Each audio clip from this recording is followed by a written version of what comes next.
making headlines across the country today. Now, Justice Aggrey Muchelule-led tribunal has recommended the removal of the embattled IEBC Commissioner Irene Masit from office. Now, in its report, the tribunal ascertained that the accusations facing the Commissioner Masit were true. Now, the tribunal further said the evidence presented proved that Masit had violated the Constitution and had gross misconduct during the 2022 general elections. It is a commission that presided over a disputed election and one that could be no more with just 5 months after the election. The impeachment of Hastings coincided with the independence struggle in America. The tribunal formed by President William Ruto to look into a petition to have the IEBC Commissioner Irene Masit has recommended for her removal a week after the conclusion of the hearing of petitions. In its report to President William Ruto, the Justice Aggrey Muchelule-led tribunal said the allegations against the commissioner were proven. The tribunal then commenced proceedings to investigate the one Commissioner Irene Masit, which we did in accordance with Article 251 of the Constitution. Your Excellency, the tribunal has discharged its function in strict observance of the law and adhered to the rules of natural justice, and has conclusively inquired into all the allegations as outlined in the petition and has prepared a report on the findings and recommendation therewith. Your Excellency, the findings derived from the investigations have satisfied the tribunal that the allegations of serious violation of the Constitution and other laws and gross misconduct have been proved to the required standard to qualify our recommendation for the removal from office of Commissioner Irene Masit.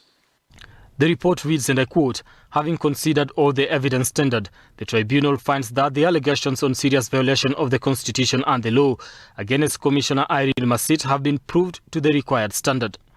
Now, therefore, this tribunal recommends to you, Your Excellency, the President of the Republic of Kenya and Commander-in-Chief of the Defence Forces, pursuant to the mandate assigned via the Gazette Notice number 14890 of 2nd December 2022, and further in accordance and in compliance with Article 251, 1 and 6, that Commissioner Irene Masit be removed from office as a member of the Independent Electoral and Boundaries Commission.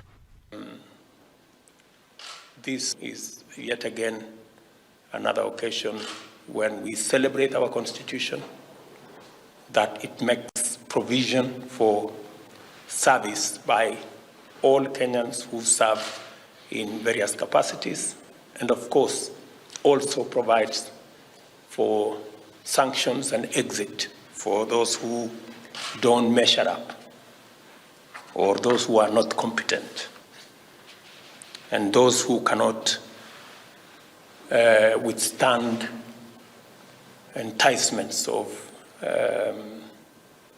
extrajudicial and extra-legal bodies and what comes with it. So, on the count of violation of the Constitution during the tallying process, Masit was found guilty after she and the other 3 commissioners distanced themselves from the Chebukati announcement. The report reads, the actions by the commissioners to proceed to Serenat to issue the PRASA to disown the results that she had participated in tallying and verifying were intended to undermine and erode public trust in the commission and to the results. In our considered view, these actions amounted to gross misconduct. The Muchelule-led panel also found Masit guilty of agreeing to a proposal by Raila Odinga's Azimio la Umoja One Kenya coalition agents to moderate the presidential election results and force a rerun. The report found that the commissioner agreed with the request by the delegation that they needed to interfere with the results by either declaring Baba as the winner or, in the alternative, they be moderated to allow for a rerun.